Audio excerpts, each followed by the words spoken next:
a todos, tudo bem? Eu sou o professor Jairo Brasil e estamos aqui para a nossa videoaula de Comissão Interna de Prevenção de Acidentes, CIPA, agora na parte 3, então. Vamos lá, então, falando aí da responsabilidade ou das responsabilidades do empregador, né?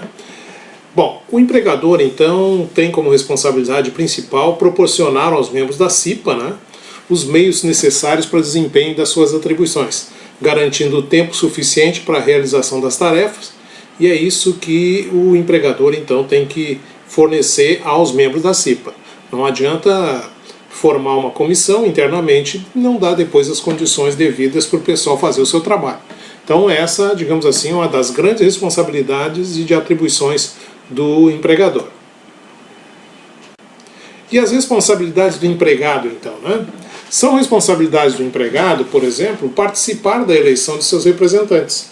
Eles devem estar envolvidos para contribuir, de certa forma, na formação dessa comissão e participar votando e escolhendo os seus candidatos.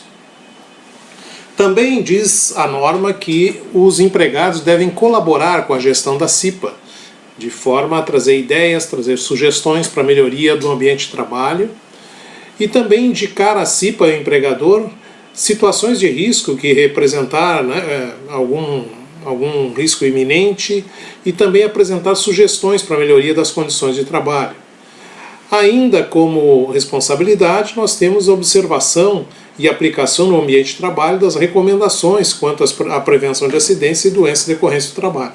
Então, tudo isso também, né, faz parte dessa responsabilidade ou responsabilidades do empregado. Muito bem. Falando ainda de responsabilidades, vamos ver então o que se envolve, como deve se desenvolver, né, as atividades do presidente e do vice-presidente. Tá ok? É de responsabilidade deles, por exemplo, convocar os membros para as reuniões da CIPA, para que essas reuniões aconteçam realmente e não fiquem somente lá naquele calendário anual de atividades. Tá? Eu sempre digo e vou repetir, né, que uma CIPA só funciona e só é atuante quando o presidente e vice fazem por acontecer as reuniões e essa comissão trabalhar de forma organizada, de forma que tenha sucesso.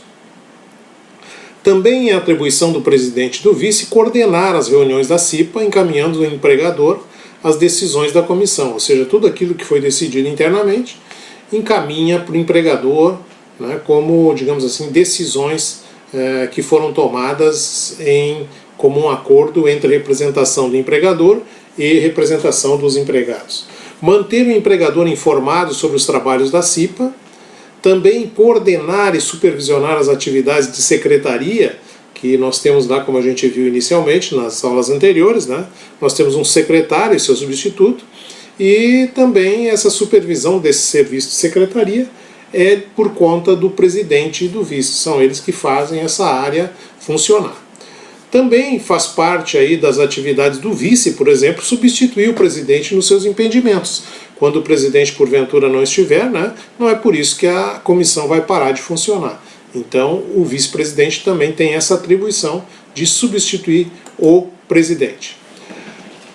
Outro tipo de atribuição também é cuidar para que a CIPA disponha de condições necessárias para o desenvolvimento de seus trabalhos.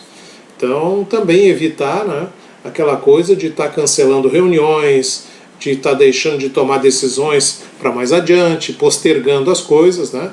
Então o presidente e o vice também têm esse cuidado para que a CIPA disponha dessas condições. É outra atribuição também coordenar e supervisionar as atividades da CIPA, para que elas aconteçam e não ficam, né, só anotadas ali nas atas de reunião. Que também haja, né, digamos assim, uma preocupação com a agenda dessa comissão para que as coisas aconteçam conforme foi combinado nas reuniões. Delegar atribuições aos membros da CIPA. Isso é uma parte bastante importante das atribuições, porque muitas vezes a comissão digamos assim, se reúne e somente quem toma decisões é o presidente, é o vice, e as coisas ficam por ali e não são dadas atribuições aos membros da CIPA, porque eles, para se sentirem importantes e participantes dessa comissão, devem também receber, né, algumas incumbências. Então faz parte também das atividades do presidente e do vice delegar essas atribuições também aos membros da CIPA para que se sintam importantes e decisórios, digamos assim, né, dentro da reunião da CIPA, dentro dessa comissão. Promover o relacionamento da CIPA com o SESMIT, né, com os profissionais da área de saúde, medicina do trabalho, segurança. Então essa também é uma atividade importante que o presidente e o vice devem estar desenvolvendo essa política internamente dentro da empresa do bom relacionamento, né, da comissão com o pessoal do SESMIT. Também faz parte das atribuições do presidente e do vice divulgar as decisões da CIPA a todos os trabalhadores. É dessa forma que o pessoal dentro da empresa fica sabendo o que essa comissão faz, né? Então não adianta daqui a pouco estar recebendo alguns comentários de que a CIPA não faz nada, que a comissão se reúne só para matar hora, para matar tempo, né? Claro, quando não existe divulgação do que faz aquela comissão, né, cede lugar aí para que o pessoal comente que esse pessoal não faz nada, só se reúne lá, toma cafezinho, né, e não decide nada. Então a divulgação é muito importante, utilizando os murais da empresa, fazendo muitas vezes reuniões com outras áreas, tá? Outra atribuição ainda do presidente e do vice é encaminhar os pedidos de reconsideração das decisões da CIPA. Há a possibilidade de ter reconsideração, sim, né? Algumas decisões que praticamente a CIPA toma em relação a alguns casos do ambiente de trabalho, de melhorias, e que pode daqui a pouco não ter aprovação da área de compras, da área financeira, da própria diretoria da empresa, e eles mandam de volta, digamos assim, essa decisão para que a CIPA reconsidere essa decisão. Sim, há uma possibilidade, por exemplo, né, da direção da empresa não aceitar aquela decisão da CIPA, né, e pedir uma reconsideração. Então, esse presidente e esse vice podem encaminhar esses pedidos para uma nova decisão da CIPA. Constituir a comissão eleitoral, isso é muito importante, né, que 60 dias antes de terminar o mandato em curso, né, que haja aí a constituição dessa comissão, quem vai fazer parte, quais são os membros que vão, né, organizar todo esse processo eleitoral lá dentro da empresa. Vamos falar agora das atribuições do secretário da CIPA, né? Quais seriam as atribuições então desse secretário?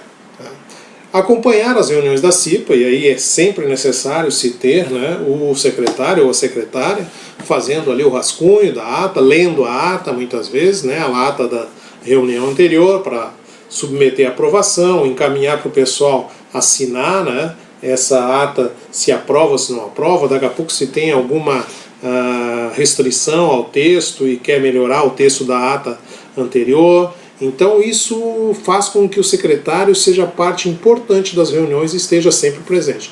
Então é isso, né? Acompanhar as reuniões, redigir as atas, né, e mandar para aprovação e assinatura dos membros, ok? Outra coisa que também é atividade ou atribuição do secretário, da secretária, né, da CIPA, é preparar as correspondências e outras que lhe forem conferidas, né, anotações, divulgações. Então tudo isso faz parte também das atribuições do secretário ou da secretária da CIPA.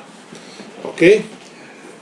Muito bem, falando sobre o funcionamento da CIPA, como diz a norma, também num item específico, as reuniões ordinárias mensais elas vão ocorrer de acordo com o calendário pré-estabelecido, ou seja, a cada início de novo mandato a gente estabelece um calendário, né, mensal de reuniões ordinárias, ou seja, ordinárias naquela ordem, né, mensal que vão acontecer.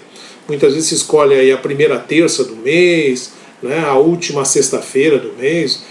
Isso acontece, essas reuniões ordinárias, né, de acordo com, digamos assim, o consenso da própria comissão, que escolhe um dia determinado para que essas reuniões aconteçam durante todo o ano.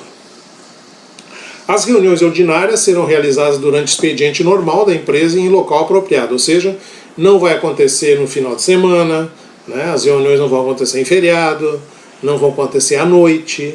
As reuniões terão atas assinadas, né, pelos presentes e encaminhamento de cópias para todos os membros. E na verdade a norma está escrita dessa forma, mas isso acaba não ocorrendo, que não se coloca cópia para todo mundo, mas a não ser muitas vezes no meio eletrônico, quando se manda por e-mail para o pessoal conferir e até já antecipadamente ler a ata para que possa assiná-la, né, na próxima reunião. Então, normalmente se faz a ata, né, da reunião que está acontecendo hoje para ser lida e aprovada na próxima.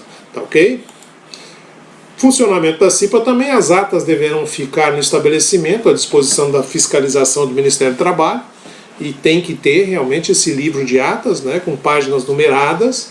Tá? Apesar da gente fazer eletronicamente hoje muita coisa, se tira uma cópia dessa, digamos assim, dessa página eletrônica lá e pode se colar, né, no livro de atas da CIPA, que é esse livro numerado, com as páginas numeradas, se pode colar lá.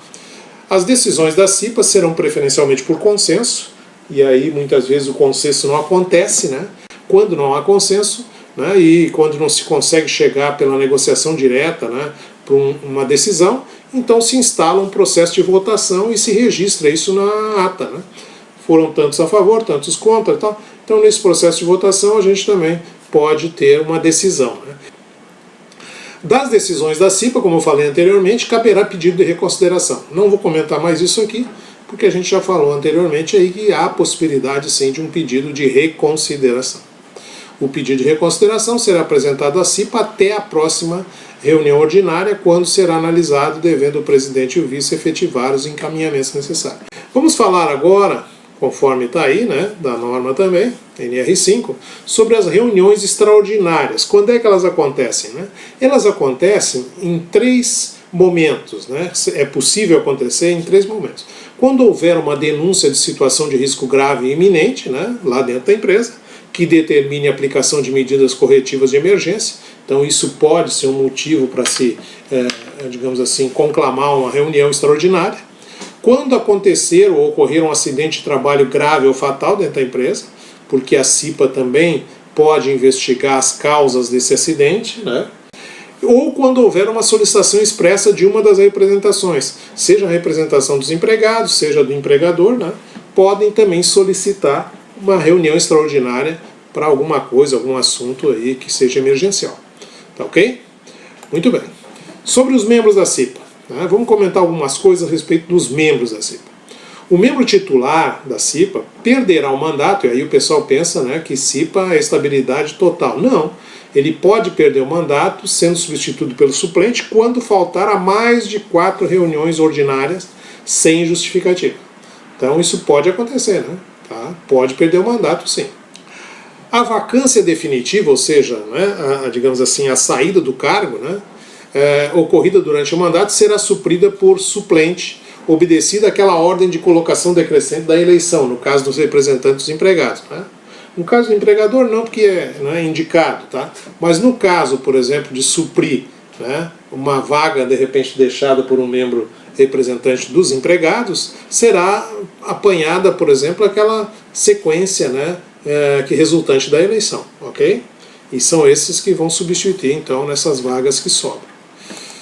E aí, claro, na medida em que eu subo um desses suplentes, eu posso subir um também daqueles que estavam mais abaixo, ali, menos votados, para se tornar suplente no lugar desse que assumiu a vaga do titular. Bom, vamos ver no caso de afastamento do presidente, por exemplo. Né?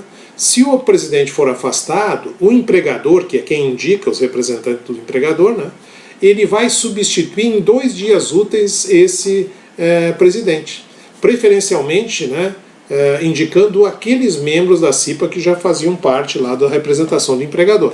Então, existe aí esse prazo de 2 dias úteis já para substituir o presidente.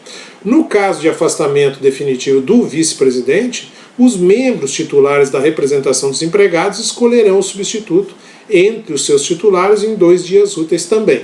Tá? Então, substituição aí do presidente e do vice-presidente. Suplência. Caso não existam suplentes, né, aí para substituição, o empregador deverá realizar uma eleição extraordinária, né, cumprindo as exigências do processo, tal, a não ser os prazos que devem ser reduzidos pela metade, aqueles prazos, né, de final do mandato. Tá?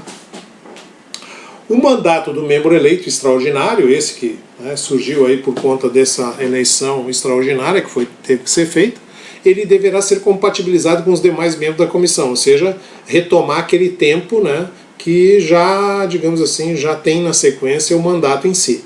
Tá? Então vai começar a valer a partir dali. Tá? O treinamento deverá ser realizado também no prazo máximo de 30 dias, contado a partir da posse. Tá? No caso aí desse membro também extra. Né? Ok? Então, essa aí, por exemplo, né, são algumas características da CIPA que nós trouxemos aqui nessa parte 3 da nossa videoaula. Alguns detalhes importantes, algumas coisas que de repente vocês sabiam ou não sabiam, né? Nós estamos colocando aí dentro dessas características que a Comissão Interna de Prevenção de Acidentes tem para funcionar nas empresas. Ok? Muito bem, nós paramos por aqui e vamos voltar novamente com a parte número 4, a parte final aí da nossa videoaula sobre Comissão Interna de Prevenção de Acidentes, a CIPA. Um abraço e até mais.